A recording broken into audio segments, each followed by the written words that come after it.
everyone, welcome to my channel. So if you've been following me, you know Gary and I usually go on 1 or 2 cruises a year. Well, a couple of months ago, we were supposed to go on our first time ever Alaskan cruise with Celebrity Cruise Lines. And the day before we were supposed to fly from New York City to Seattle, I caught COVID. So I thought y'all might want to know a little bit about the process, everything that happened to me, what it was like dealing with the cruise line. We were going on Celebrity Cruise Lines on the Solstice of the Seas with my parents to celebrate their 45th anniversary. First of all, I want to tell you about a really frustrating exchange I had on the phone with Celebrity Cruise Lines leading up to that. So my husband, he has a stage name and a legal name, and my parents had, when they had purchased the cruise, accidentally gave them the stage name. So we had to call and switch it to the legal name, because you know what a pain in the butt that can be. Like, sometimes if the last name doesn't match a driver's license, there can be some problems. So to avoid any problems, we just wanted to call in and change that last name so that it was correct on our cruise information. So I called Celebrity Cruise Lines and I was on hold for over an hour. I know, so this is July. Maybe I called the month before. So maybe I called in June or May. Now I know the cruise industry is still coming back. I know they don't have all the help they need yet. So that's fine. Like, I'm prepared to wait. I have my hold button on. I'm doing other things, multitasking, and everything's fine. But then finally I get a hold of someone after an hour. And when I say this person is not friendly, I mean, this person was literally behaving like a robot with a script in front of them. And I explained the situation. I just wanted to have my husband's last name changed. And before she said anything else, she said, "Okay, I see, ma'am." I mean, literally, that's how she was talking, monotone. She was like, "Okay, I see. Well, before we do that, I see that you're going on an Alaskan cruise, and I want to recommend that you also go on a blah, blah, blah." Anyway, she started trying to upsell other cruises to me. And I was like, "Ma'am," I was like, "I just need to change my husband's last name." Then I don't know what took her so long. She kept putting me on hold and then coming back and then asking me more questions. So it took about 10 minutes for her to finally make the last name change. And when she did, I was like, "Okay, great." And she's like, "Before you go, I see you're going on an Alaskan cruise. I need you to hold so that I can look up some more information that will be helpful to you for cruising with us in the future." And at that point I was like, ma'am, no, I can't hold any longer. I need to go. This is an hour and a half phone call conversation. And her response was, "No, we've been only on the phone for 12 minutes. So I ended up hanging up on her. I was so disappointed in that phone conversation because, first of all, she was not friendly. I'm the kind of person that when I call, I'm like, how's it going with you? What's this? What's that? She would ignore me when I was asking personable questions. And then she was legit reading off a script. Like, I think they're told they have to upsell you, but it's like, play the room. I'm going on my very first cruise with you guys in a month. I'm not going to buy another cruise right now. If we have a great cruise, I'll probably buy a cruise on the cruise, but come on. So anyway, that was just a really bad phone experience. So when I got COVID, I knew it was not going to be a great experience dealing with Celebrity. And also, before I go into this, I want to say I've heard nothing but amazing things about Celebrity Cruise Lines. I follow Captain Kate on TikTok. I love her. I mean, this was like my goal, was to step it up to Celebrity Cruise Lines, because Gary and I have only done Norwegian and Royal Caribbean, and we're doing our very first Princess cruise this January. I'll get to that later. But anyway, caught COVID. I knew I couldn't go. So I called the cruise. This time I wasn't on hold for as long a period. So maybe it was probably like a month later. So maybe they're starting to get more help. The gentleman I spoke with was a touch friendlier, but still just like going off a script. And at first I was like, can I switch the date of the cruise? Because even though the Alaskan season was almost over, because we were going the last week of July / first week of August, I could have gone in September. So I could have switched it to a September date. And he was like, no. But then he started reading me the Alaskan cruises for the following year. And so we were on the phone together for a half hour going over all of the Alaskan cruises for the following year. And then finally I was like, okay, that sounds like a good one. Switch my date to that date. And he goes, oh no, you can't transfer. I was just asking if you'd like to buy that cruise.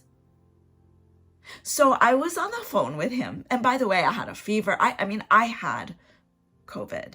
So I was on the phone with this person trying to reschedule my cruise.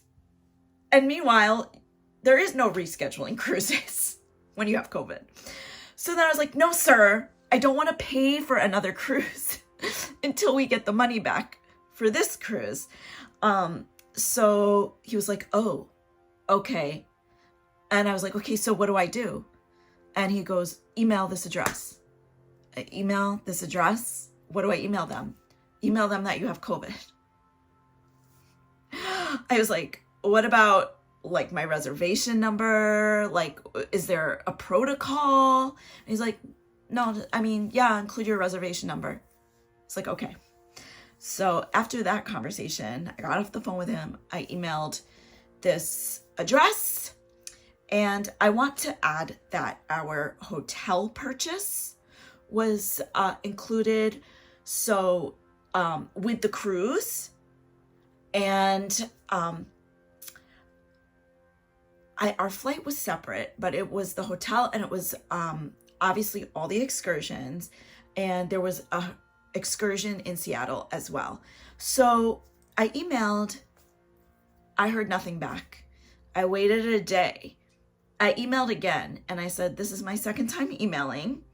I am aware that the refund may take some time, but I want to make sure you know, so you can release my hotel room, release my excursions, so you can make money, Celebrity, so you can make more money.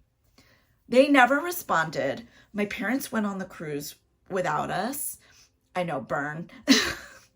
My parents went on the cruise without us. And by the way, they had an amazing time. They loved it. So the difference between talking on the phone and the actual cruise is clearly a separate entity.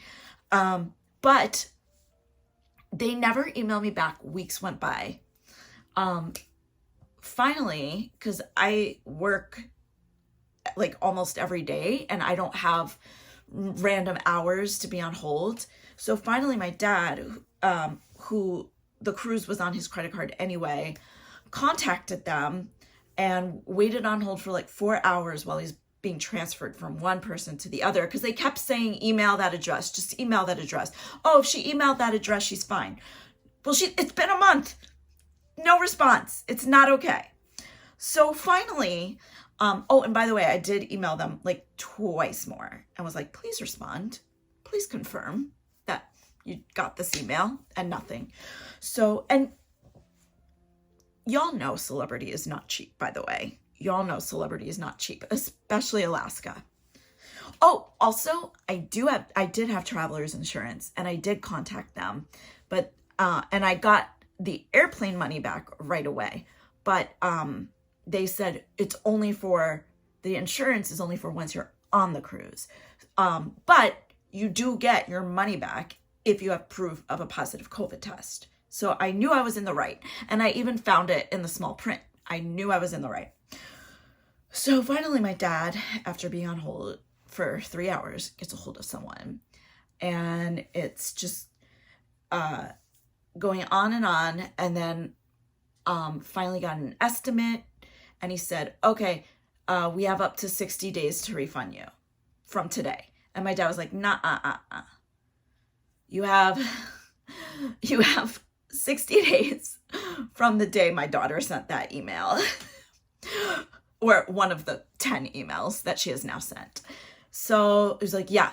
And my dad was like, okay, email me as soon as we get off the phone to confirm this.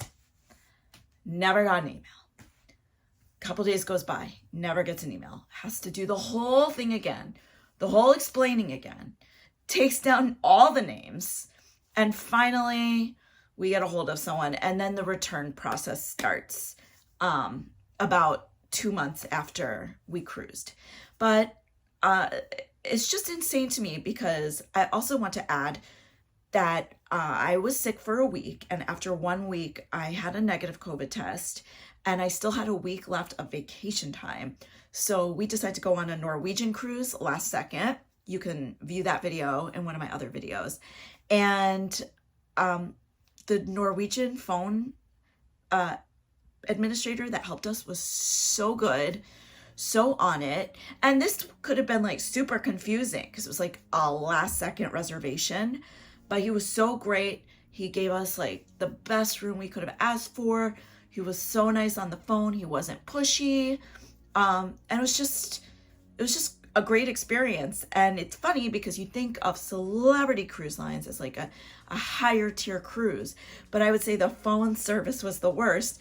And meanwhile, you know, Norwegian is like, but their phone service was the best. And Royal, I've had mixed experiences with. Also, my parents had really bad experiences with the Celebrity 1-800 number as well, leading up to the cruise. So that's just my experience. And we did get our money back eventually. And rather than going on an Alaskan cruise, we're going to go on a Panama cruise on Princess Cruise Lines, because this Celebrity experience has left kind of a bitter taste in our mouths. So far, scheduling everything with Princess has been great, and I can't wait to do it. It's going to be on the Caribbean Princess Cruise, and it's a 10-day Panama cruise. It goes to, it goes to Puerto Rico, Colombia, and a bunch of other places, and I will definitely film everything for you. And until then, I'm going to try and deliver these like advice or like my experience videos, just so y'all have something to watch, because I do eventually want to cruise more and create a lot more cruise ship content for you all, because Gary and I just love cruising. We're at our happiest when we cruise. And yeah, let me know what you guys want in the comments below. Would you guys like more gossip about our best and worst cruise experiences? Would you like advice on excursions? Let us know. Until then, have a great day.